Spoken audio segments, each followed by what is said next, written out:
Guys, can we just take a moment to appreciate what LeBron James is doing at age 37? In December, LeBron James averaged 30.7 points per game, while bringing down 9.3 boards per game and dishing out 7 assists. You want to know what's crazy?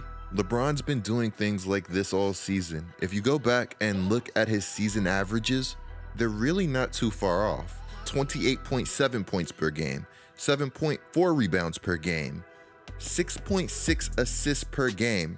Oh, and by the way, LeBron James is doing this while shooting over 50% from the field. He's doing this while shooting over 36% from the three-point line. And as of recently, he's been able to grab a few wins in the process. LeBron James is a flat-out beast. I think even his biggest haters have to show some appreciation for what he's been able to do. If you're a LeBron James hater and you can't appreciate what's going on right now, just let me know why down in the comments below. I'm literally genuinely curious. LeBron James playing so well is one reason that I really do want the Lakers to succeed. I'm not saying that the Lakers have to go out and win a championship this season. I'm just saying that I think it would be great to see LeBron James in the playoffs making another deep or decent playoff run. Despite being able to pile together some wins, I'll be one of the first to say that I truly do believe the Los Angeles Lakers still have a very long ways to go. And just like I said in past videos, this 82-game season can be tough, regardless of how easy some players make it look. While some players make the game look easy, I do think there are occasionally players that make the game a little harder than it has to be. As great as Russell Westbrook is and can be, sometimes he just flat out makes the wrong basketball play. I can't tell you guys how many times this season I've seen Russell Westbrook try to go for a dunk in a big time moment only to have that decision not work out. And look, I get it. Adrenaline is real. Sometimes you want to go for that big time play. Sometimes you want that exclamation mark. But occasionally, you just got to make the smart play. You got to make the right basketball read. There are a lot of times where I see Russell Westbrook get downhill and rush things. Westbrook is good playing fast, but there has to be some control to the chaos. Whether it be a layup or a dunk, he doesn't always have to rush things. A lot of people don't want to contest Russell Westbrook at the rim. I think that this season, Russell Westbrook has gotten a ridiculous amount of hate. How do you feel about where you guys are at the midway point? Obviously, the record's probably not where you wanted it, but how do you feel about this team at this moment in time? You know, I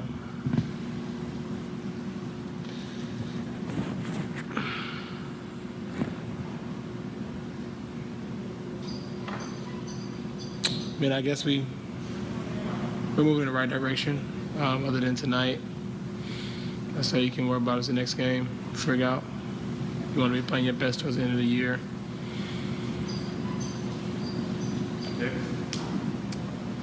Look at your scoring and think, you know, the team is going to need more from me?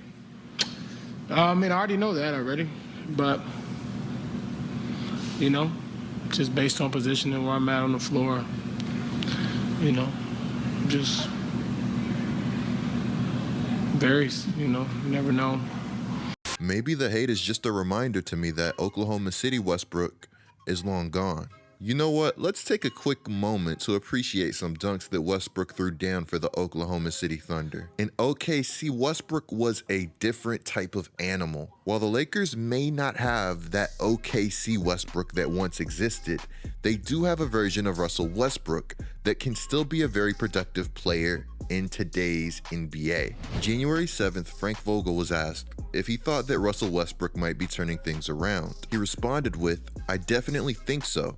I do think he set a tone for us to play extra pass basketball." January 4th versus the Sacramento Kings, Russell Westbrook would record 19 points, 7 rebounds, and 2 assists. While that's definitely a solid stat line for most players, the stat that stood out the most for Russell Westbrook was 0 turnovers. This would be the first time that he had recorded 0 turnovers since March 16th, 2016, ending the longest turnover streak in NBA history at 407 consecutive games. With Russell Westbrook, there are a ton of positives that come with his game. He's a great rebounder. He's a great passer. He's one of the best players in the league at getting downhill and getting to the rim.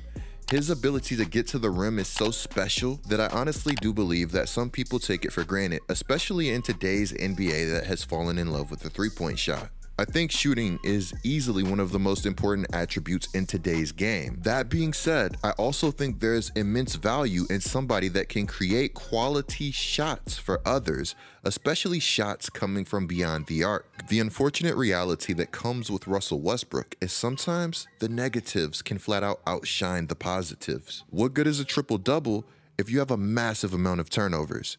And you miss 16 shots and you only make a few? While stats can tell a story, they're not necessarily the most important thing in basketball. A few weeks ago, Russell Westbrook had a quote that completely shocked me.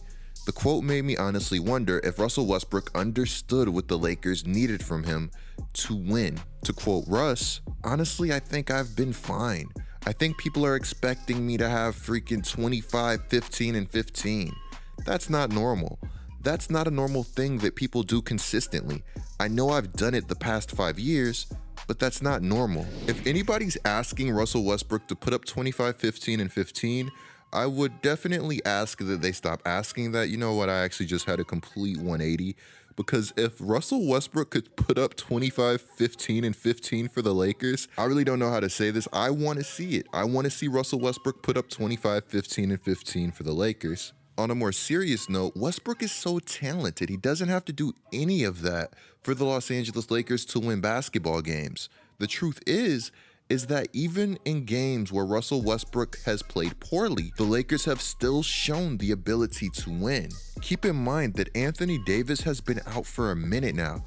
Just imagine if we saw this team at full strength and AD playing a better brand of basketball. As of late, I really do feel that the Lakers have been doing a better job of getting players to play to their strengths. I also believe that they've been doing a solid job of looking into ways that they could improve the roster.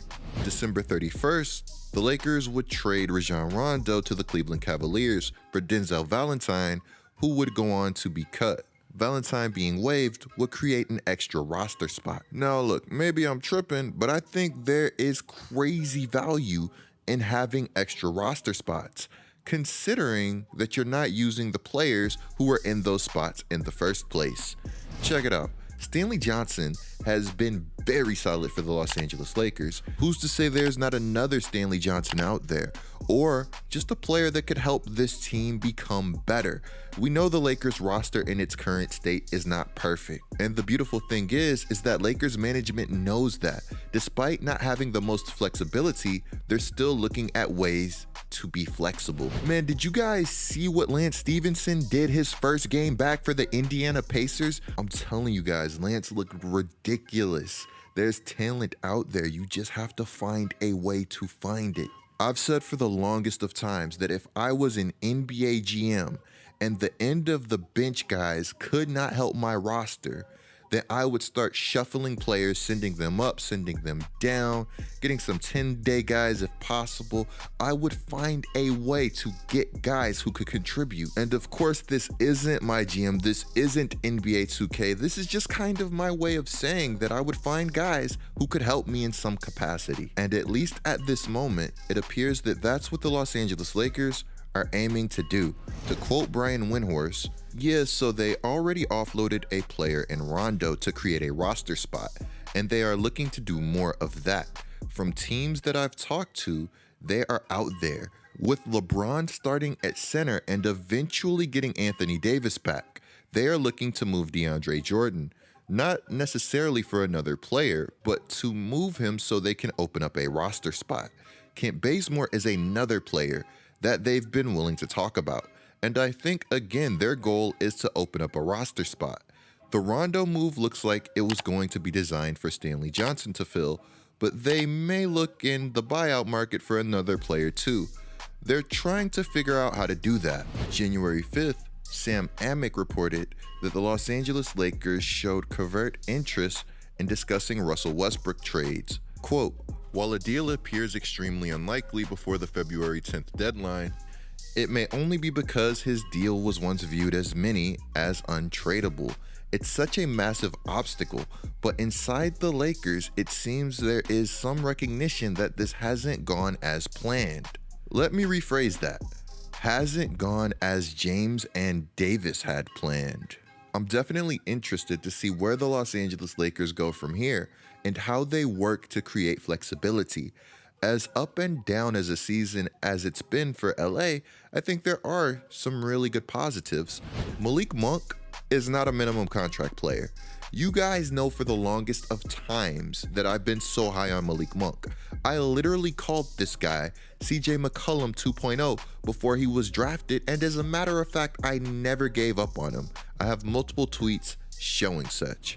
Yeah, you know what? Let me stop patting myself on the back and talk about Monk. This guy has been going off. He is a legit scorer that has been thriving in LA. The emergence of Monk takes a lot of pressure off the rest of the team. While there's been a lot of Westbrook hate, he's actually part of one of the Lakers' best lineups. Westbrook, Bradley, Monk, Johnson, and LeBron is already Los Angeles' second most used lineup, despite only playing 4 games and 48 minutes together. They're now a plus 23.5 with an offensive rating of 127.5 and a defensive rating of 103.9 after taking down Atlanta. Huge shout out to Mike Trudel for the stats. Bron at center has been cooking, and Bron at center also makes the return of Anthony Davis that much more interesting. Shout out Austin Reeves too. Clicking the video on the screen right now is a great way to support my channel. I'm GetLikeCoop, bringing you guys the scoop. Until our next upload.